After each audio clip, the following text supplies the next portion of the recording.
Hey, all, today I want to talk about one little thing, and that is identifying where you're at in your deconstruction journey. So first of all, story time. This morning, I got on the train and transferred, and I saw this woman who was sitting there with her bag right next to her. Now, I don't know if you know this about the subway, but in no point is a bag deserving of a seat more than a human being on the Metro Transit Authority system. It's not factual. So I pointed and I was like, "Excuse me."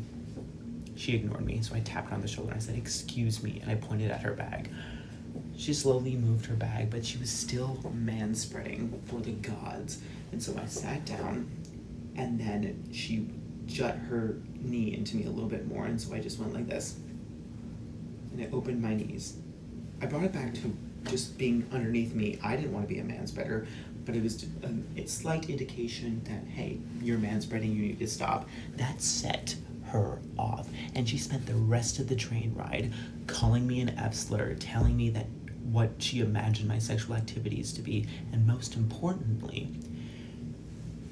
telling me that she bet that A, I hated women, and B, that if she was a man, I wouldn't have done that.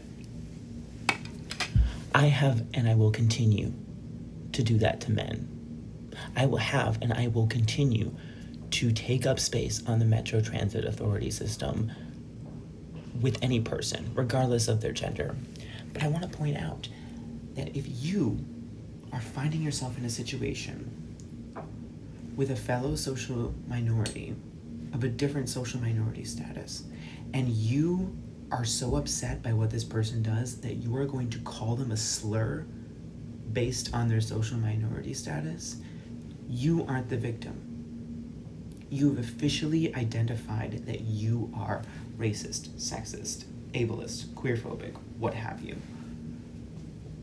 She also used the R slur with me, and also the N word. This woman was going for the gold, but I just want to point that out.